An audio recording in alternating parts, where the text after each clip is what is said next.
Mesdames et messieurs, bonsoir et bienvenue. Nous sommes le dimanche 17 juillet et ce soir, Nouma Sadoul et ses enfants terribles vous présentent une version de l'Assemblée des femmes de Aristophane. Et la citation du jour, peu avant de mourir, Platon écrivit un distique à la gloire d'Aristophane, je cite, « Les Grâces, cherchant un sanctuaire indestructible, trouvèrent l'âme d'Aristophane. » Je vous souhaite un bon spectacle.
Pourquoi ridicule? On dirait une vieille serpillière pas lavée plutôt qu'une barbe.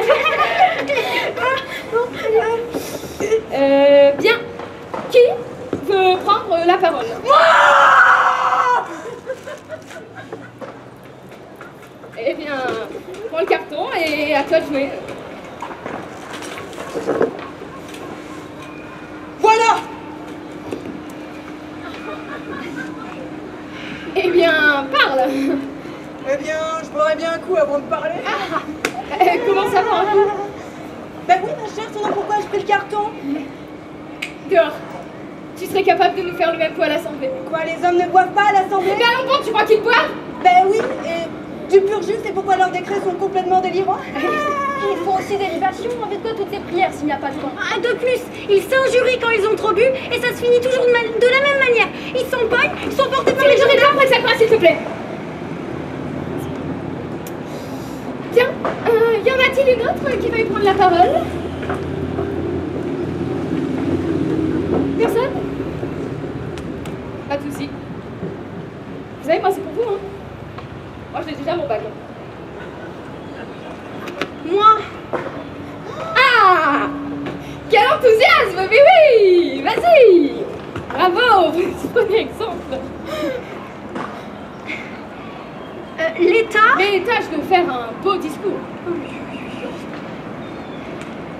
L'État garantit... Surtout de parler de façon virile. L'État? Appuie-toi dignement sur toi.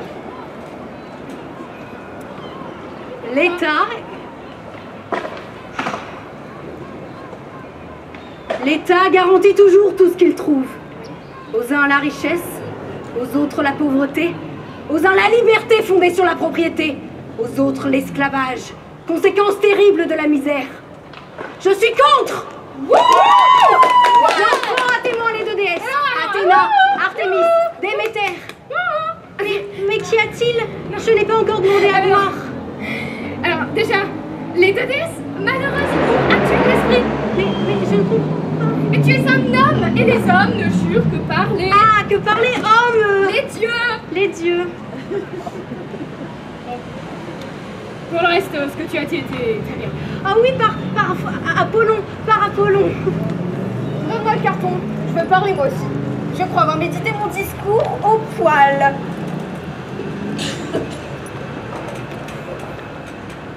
Selon moi, vous qui êtes assemblés ici, femmes d'Athènes, vous...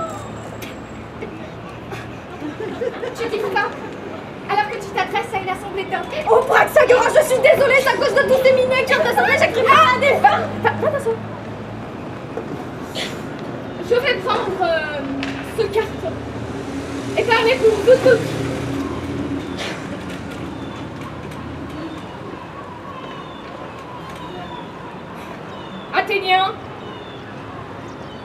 Athéniens,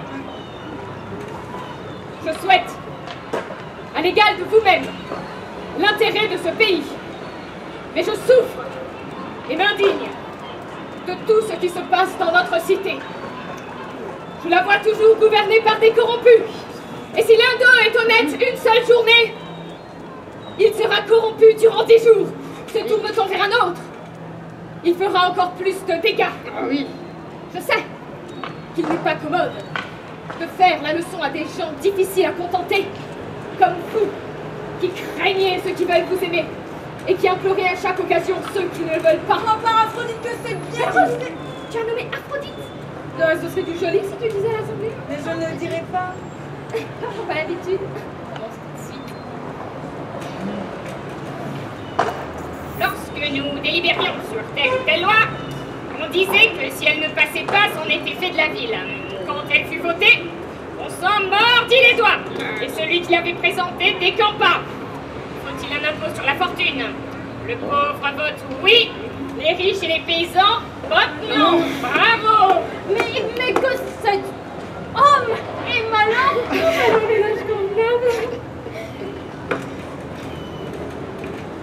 C'est vous, le peuple, qui êtes la cause de ces maux. Vous profitez des affaires publiques. Chacun considère le gain personnel qu'il en tirera. Et l'État se traîne en boitant comme Quasimodos. Pourtant, si vous m'écoutez, vous pouvez encore être sauvés. Je déclare qu'il faut remettre le gouvernement aux mains des femmes.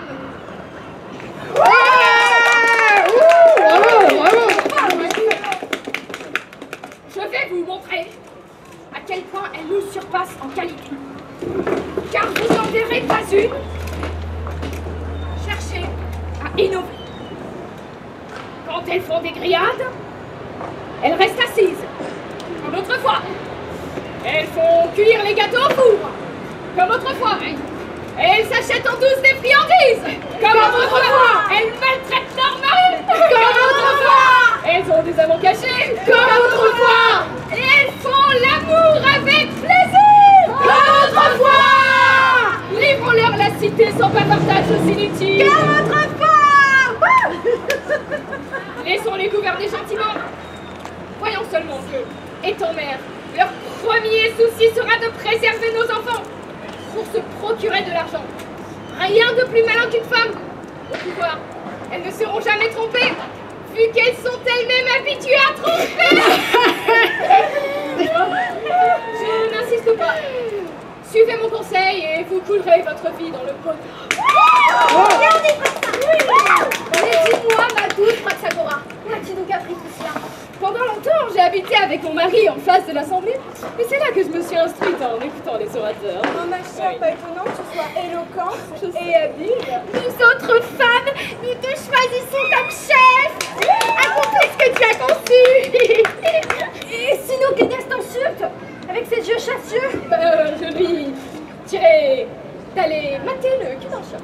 Et sinon, t'agresses physiquement. Je rentre avec coup pour coup. Je ne suis pas une débutante en la bagarre.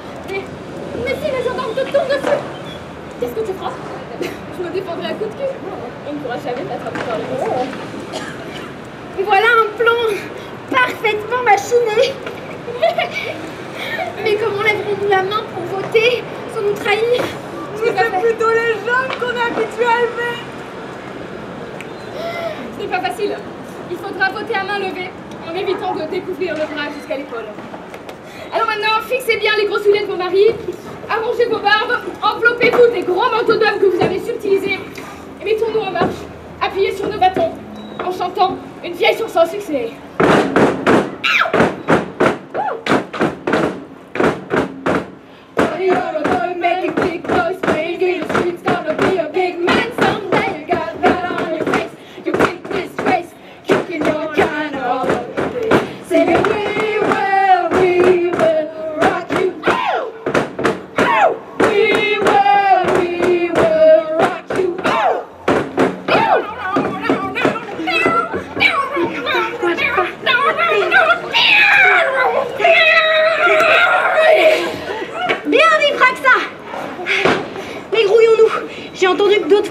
Des banlieues, elles vont nous piquer tout l'argent. Oui. Voyons-nous. J'ai entendu que d'autres femmes vont venir des banlieues. Elles vont nous piquer tout l'argent. C'est le moment de nous mettre en marche, messieurs. Prenez bien soin de toujours vous servir de ce mot, de peur qu'il ne vous échappe. Et attention au flagrant délit de tapage nocturne en marchant.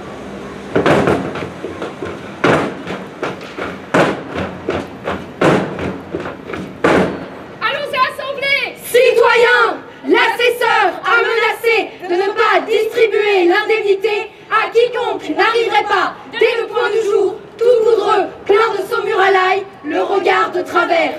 Allons, messieurs et messieurs, foncez et veillez à bien jouer votre rôle. Une fois payés, restons bien groupés pour voter en faveur de nos copines.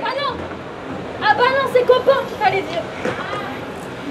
Nos copains, et nous expulserons de la ville tous ces gens qui se font payer pour administrer les affaires publiques.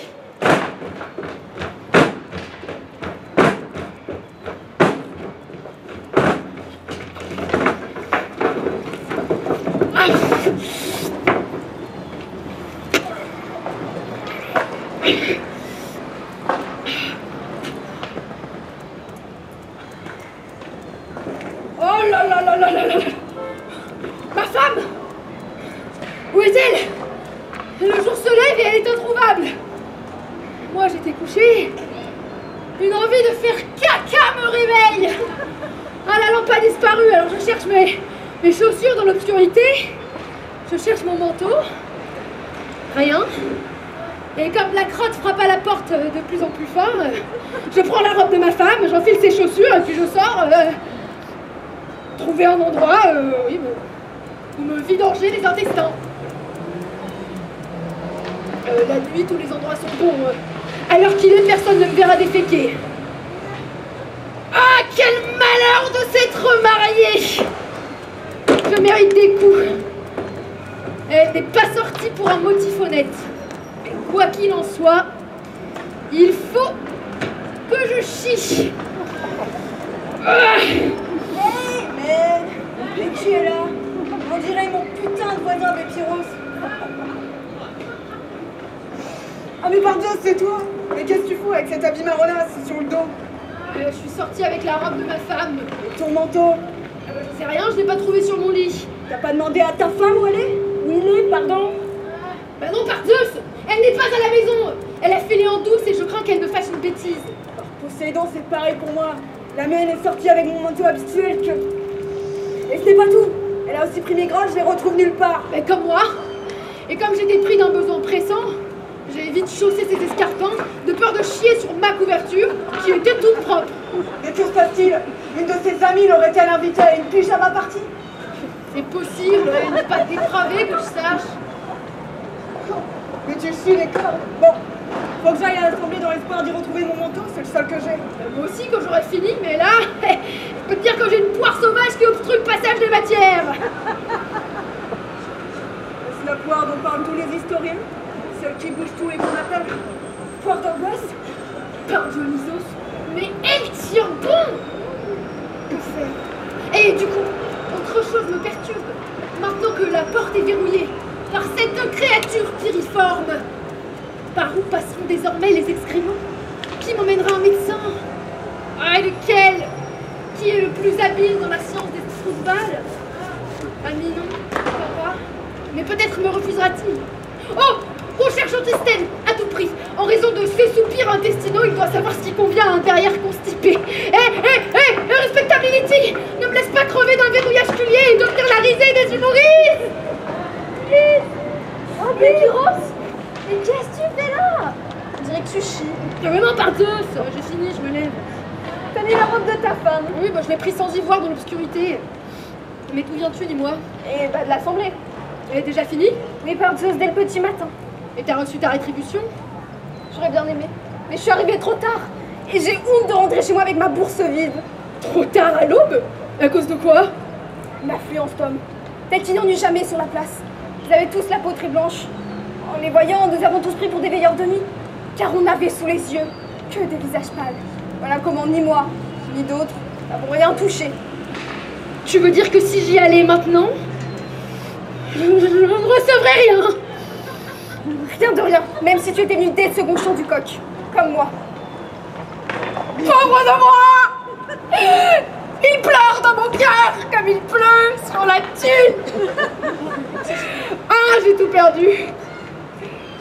Mais quelle affaire a réuni dans si bon matin une si grande foule? Oh, rien. Sinon que les élus ont mis en délibération les moyens de sauver l'État. Le chassieux Néoclidé s'est levé en premier. Alors le peuple s'est mis à crier, tu imagines avec quelle force? Il est indigne que cet homme ose prendre la parole au nom du salut de l'État. Lui qui n'a pas pu sauver ses paupières. Mais lui alors criant à la foule. Et qu'est-ce que je devais faire? Oh ben je sais bien ce que je lui aurais répondu si j'avais été là. Et ce que tu devrais faire, broyer de l'ail avec du jus de citron et des piments et t'en frotter les paupières le soir. Mais après cela, ce gros malin d'Évéon s'est avancé, tout nu, à ce qui semblait aller au plus grand nombre d'entre nous. Mais lui prétendait qu'il était vêtu à contrario, et s'en est expliqué dans un discours très populaire. Voyez, dit-il, que j'ai moi-même besoin d'être sauvé, et que ça ne coûterait que le prix d'un manteau. Comment sauverez-vous la société et les citoyens? Qu'au début des grands froids, les tisserands fournissent des manteaux de laine à ceux qui en ont besoin, et plus aucun de nous n'attraperont de profit. Que ceux qui n'ont ni lit ni couverture aillent dormir chez les fourreurs. Et si l'un d'eux refuse d'ouvrir sa porte en hiver, qu'il soit condamné à fournir 3 fourrures. Père Dionysos, c'est parfait. Nul ne l'aurait contredit s'il avait ajouté et que les marchands de farine fournissent aux pauvres plusieurs doses pour leur nourriture sous peine de punition. Mais après cela, un beau jeune homme, au teint blafard, assez féminin, s'est élancé pour prendre la parole et a commencé par dire: Il fallait abandonner aux femmes le salut de la République. Aussitôt, la bande de bien tenue applaudit à tout rompre et s'écrie qu'il parle bien.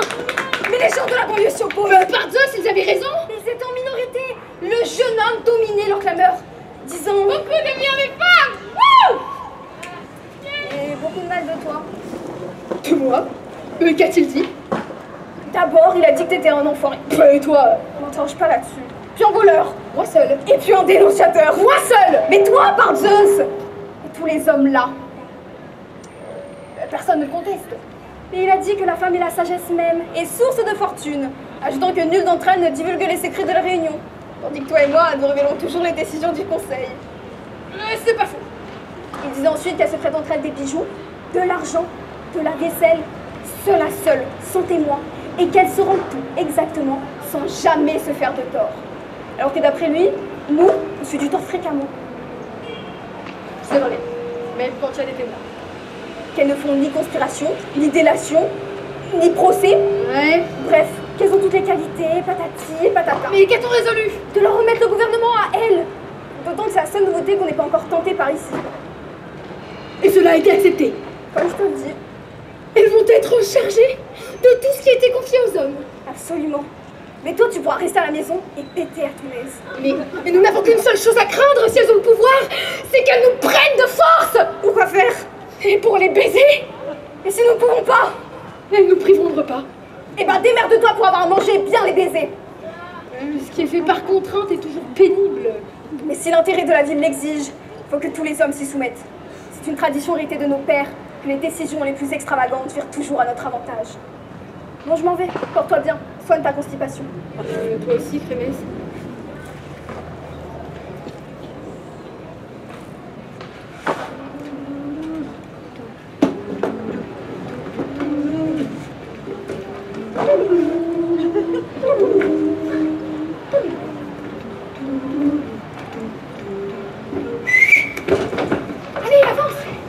Qui nous suivent. Retourne-toi, fais bien attention. Il y a plein de gens malveillants. Prends garde qu'on ne nous épie par derrière. Envoie-toi bien, surveille tous les côtés. À gauche, à droite. Il ne nous arrive rien de grave. Mais dépêchons.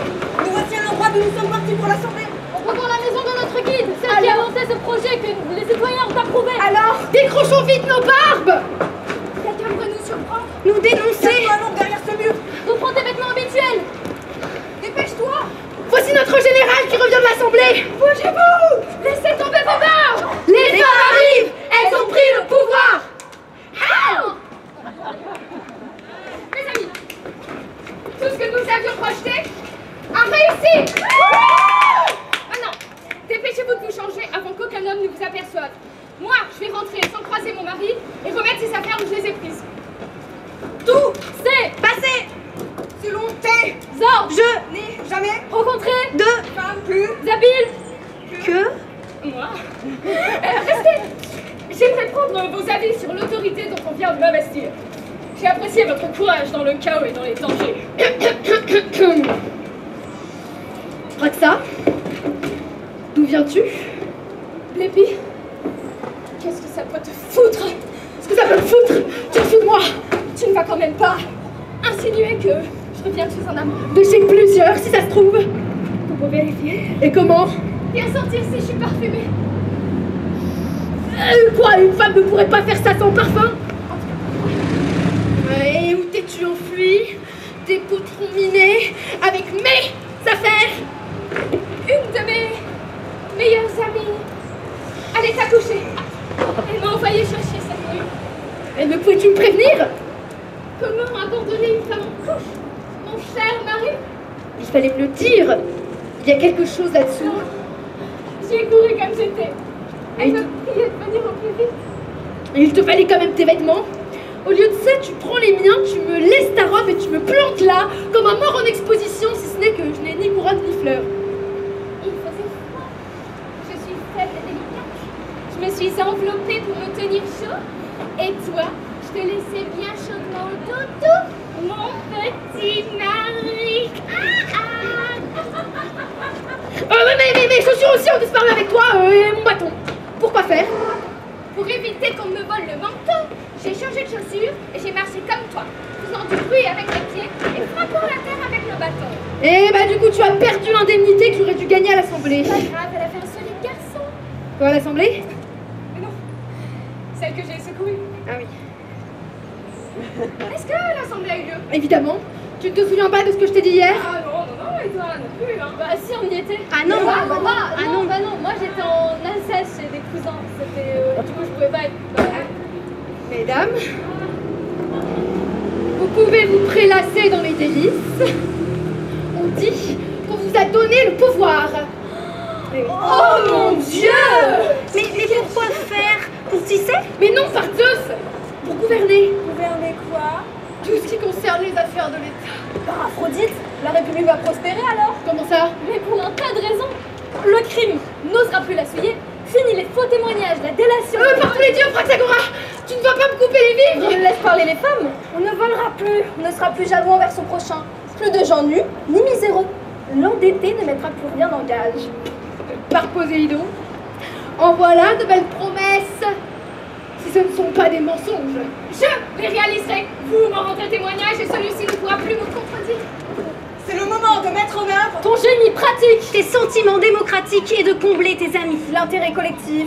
Doit guider ta fine intelligence. pour apporter le bonheur au peuple Et lui montrer de quoi il est capable. C'est le moment. Notre cité a besoin. d'un plan raisonnable. Mais ne tente rien qui ait déjà été pratiqué. Car tout ce qui est réchauffé l'indispose. Ne traîne pas, dépêche-toi d'appliquer tes idées, la vitesse plaît au public.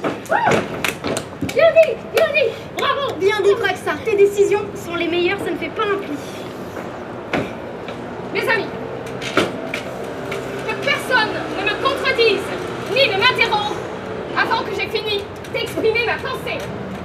Primo, je dis que tous les biens doivent être mis en commun, et que chacun doit en avoir sa part pour vivre.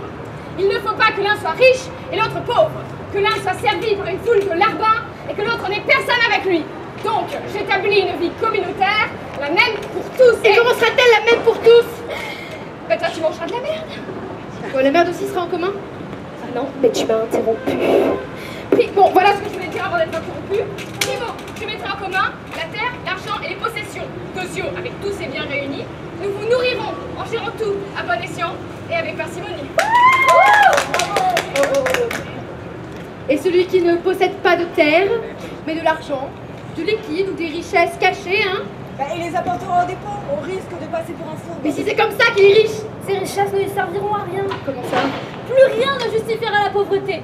Et tout appartiendra à tous. Pain, gâteaux, vêtements, bijoux, charcuterie, vaisselle, pois chiches. Que gagnerait-on à ne pas déposer sa part dans la communauté? Qu'en penses-tu? Mais ceux qui possèdent tout cela, ne sont-ils pas les plus voleurs? Autrefois, sans doute, avec nos anciennes lois. Mais maintenant que tout sera en commun, quel profit tirera-t-on à ne pas apporter notre part? Donc si quelqu'un voit une minette qui lui plaît Et désire en jouir, il pourra lui faire des cadeaux sur ses réserves et participer au bien commun. tout en couchant avec elle. Mais il pourra coucher avec elle gratis.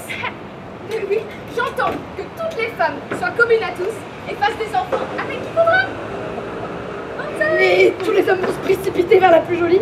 Mais non, les plus laides et les plus contrefaites se tiendront auprès des plus belles. Si tu veux posséder les secondes, tu devras passer par les premières.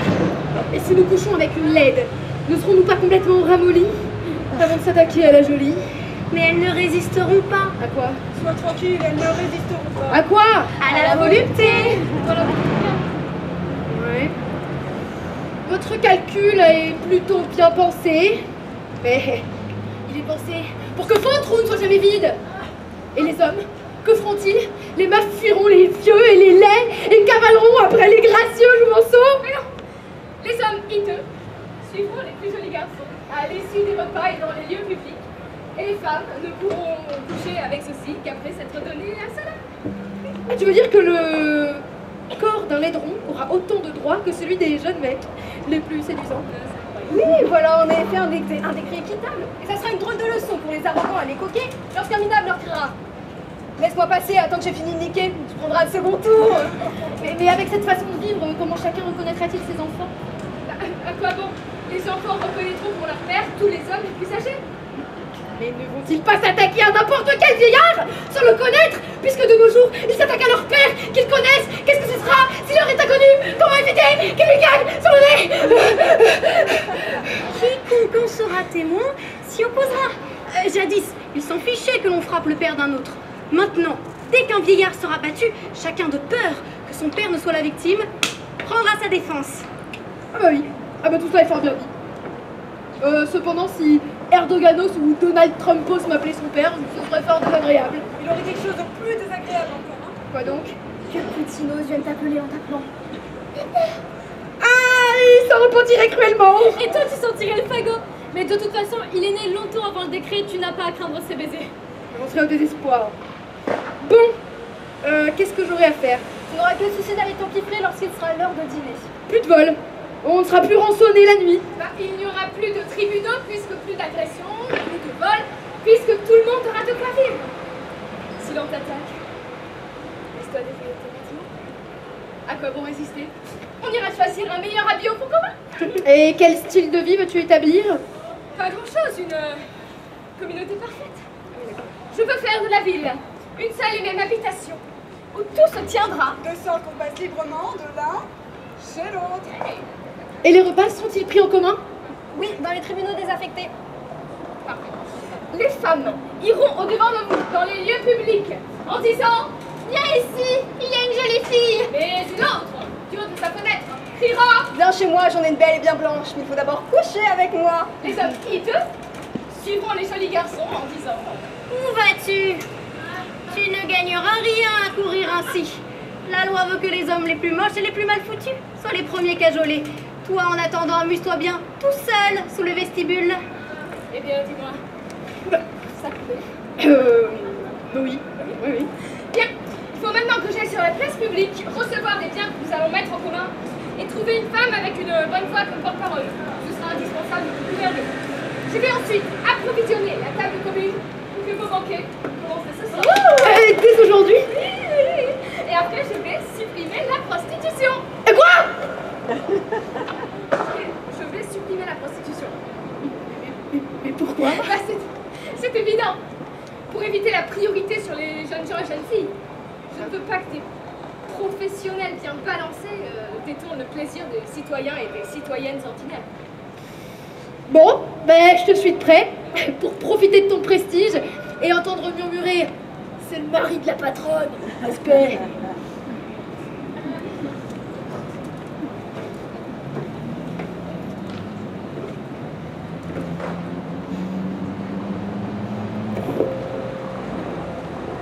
Pardon, un petit intervalle micro.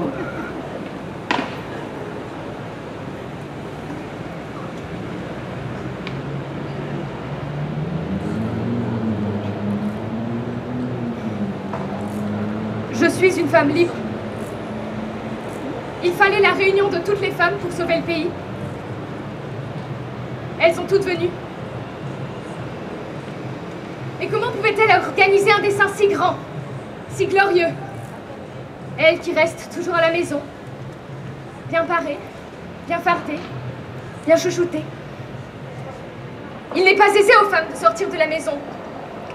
L'une est occupée auprès de son mari, l'autre vaque à ses tâches ménagères, celle-ci couche son enfant, celle-là le baigne, une autre lui donne à manger.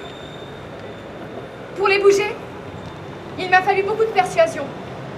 Il s'agit d'une affaire que j'ai méditée et retournée en tous sens pendant de longues insomnies. Si subtil que le salut du pays entier était entre les mains des femmes. Il dépend de nous d'assurer le sort de la République. Tournons-nous vers les spectateurs et chantons nous-mêmes nos louanges, puisque tout le monde parle mal des femmes.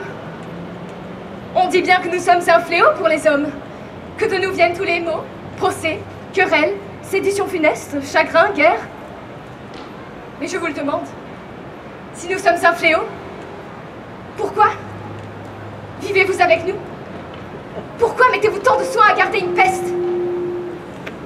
Il est donc clair que nous valons bien mieux que vous. Toutes, d'un commun accord, nous demandons à ce que nos vœux en faveur du peuple et de la République s'accomplissent. Quant à celles qui usent de tromperie et qui violent les serments solennels pour leur intérêt particulier au dépens de l'intérêt public, ou qui cherchent à changer les lois et les décrets comme le faisaient les hommes, celles-là sont ennemies des dieux et de la patrie. Ô Athéna, déesse toute-puissante, exauce nos prières et que tous les dieux nous soient propices. Quoique nous soyons des femmes, le sang me poud dans les veines et je souffre pour notre sexe de voir les hommes nous regarder comme des êtres malfaisants, au mieux irresponsables. Ils trouvaient honteux d'obéir à des femmes. Ils croyaient les femmes sans courage. Ils pensaient n'avoir affaire qu'à des servantes. Mais il ne faut pas irriter la guêpe. Précédemment, dans l'Ancien Régime, nous avons supporté votre conduite avec une modération exemplaire. Vous ne nous permettiez pas d'ouvrir la bouche. Vos décrets étaient peu faits pour nous plaire. Cependant, ils ne nous échappaient pas. Et souvent, au logis, nous apprenions vos résolutions funestes sur des affaires importantes. Alors, cachant notre douleur sous un air riant, nous vous demandions: qu'est-ce que l'Assemblée a résolu aujourd'hui? Quel décret avez-vous rendu? Qu'est-ce que cela te fait? Disaient nos maris. Tais-toi! Et nous nous taisions. Une autre fois, vous voyant prendre une résolution des plus mauvaises, nous disions: mon ami, comment pouvez-vous agir si follement? Il nous regardait aussi de travers en disant: occupe-toi de tes affaires, femme, ou ta tête s'en ressentira. La politique est l'affaire des hommes. Il y en a forcément parmi vous qui pensent qu'ils avaient raison. Raison? Misérable! Il ne nous serait pas permis de vous avertir lorsque vous prenez des décisions funestes. Enfin, las de vos errances, de vos malversations, les femmes ont résolu de se réunir et de travailler de concert au salut de la nation. Qu'aurait-il servi d'attendre? Si donc, vous voulez écouter nos sages conseils et vous taire à votre tour, comme nous faisions alors, nous pourrons rétablir vos affaires.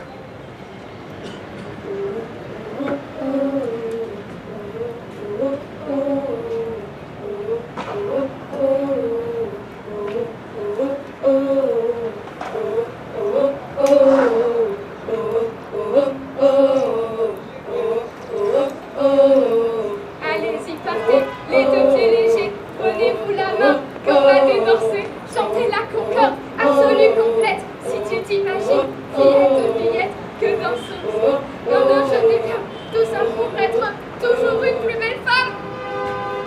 Fillette, que tu te gourres. Que chacun de nous par ici accourt pour collaborer au salut commun. L'union c'est ce jour, ça n'est pas demain. Ok.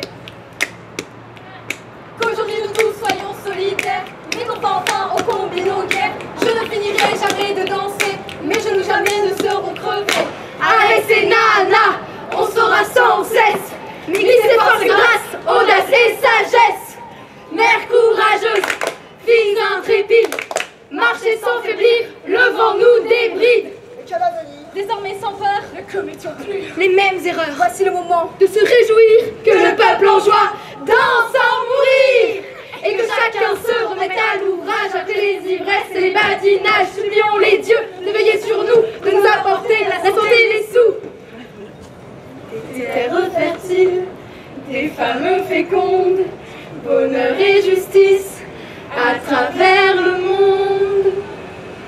enfin d'abolir l'usage des armes et que les sourires remplacent les larmes. Tout le monde est heureux. Vous qui êtes assemblés ici et tous les autres, voisins, citoyens et moi aussi, qui me suis enveloppée d'arômes capiteux. Mais plus exquis encore est le parfum du vin coulant à flot. Il nous reste longtemps dans la tête, tandis que toutes les autres odeurs s'évaporent. Oui, les pichets sont préférables de beaucoup, grand Dieu, mais versons-nous du vin pur. Il inspire la gaieté toute la nuit lorsqu'on sait choisir celui qui a le meilleur bouquet. Mais dis-moi, très cher, où est mon époux? Reste ici, tu le trouveras. Effectivement, le voici qui vient. Oh, mon mari! Tu ne connais pas ton bonheur. Toi, le Non. plus heureux des hommes. Car tu es, parmi plusieurs milliers de citoyens, le seul qui ne soit pas encore manqué. En effet, un homme heureux. Mais où vas-tu? Ben, je vais dîner. Par Aphrodite, tu seras le dernier convive. Je vais t'accompagner et nous emmènerons le cœur avec nous. Allez, vamos. Il reste du vin de qualité et un tas de bonnes choses. Alors ne traînons pas. Les spectateurs bienveillants et les critiques impartiaux seront témoins de notre allégresse. Montre-toi aimable pour chacun. Invite généreusement vieillards, jeunes gens, enfants. Le dîner est préparé pour tout le monde.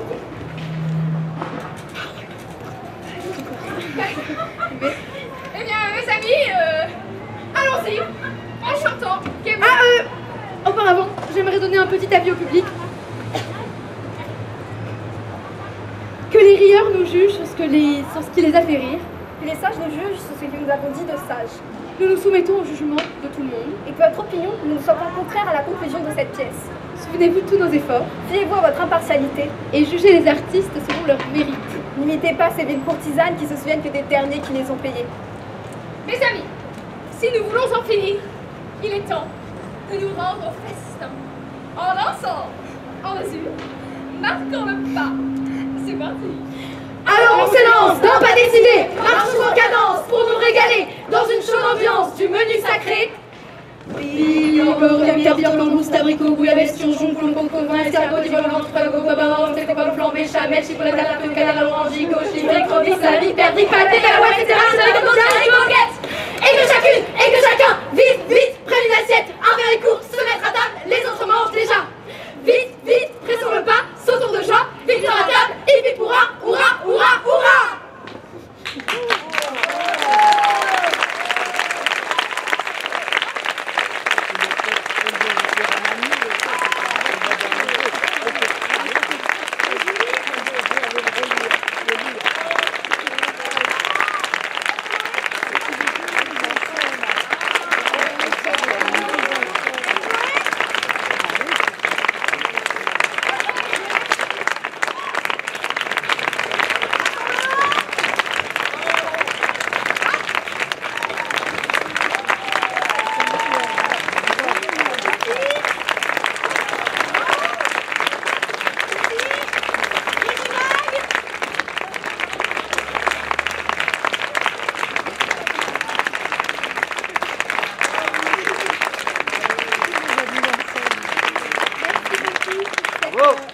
Accueil chaleureux. C'était notre première fois en extérieur comme ça. C'était des conditions qui nous ont un peu surprises, mais c'était super cool de pouvoir jouer pour vous ce soir. Donc merci beaucoup d'être si nombreux à nous accueillir. On remercie le TNN de nous avoir programmé ici. Merci notamment à Muriel, à Ella, à Mathilde, à Marthe, à Laure, à Cyril, à Guillaume et à Morgane au micro en direct. On peut les applaudir. Et si vous avez des questions à nous poser, il nous reste encore 5-10 minutes où on va pouvoir discuter un peu de la pièce si vous le souhaitez. Et de toutes les façons, la buvette est ouverte pour l'apéro républicain. Voilà, bonsoir et bonne écoute.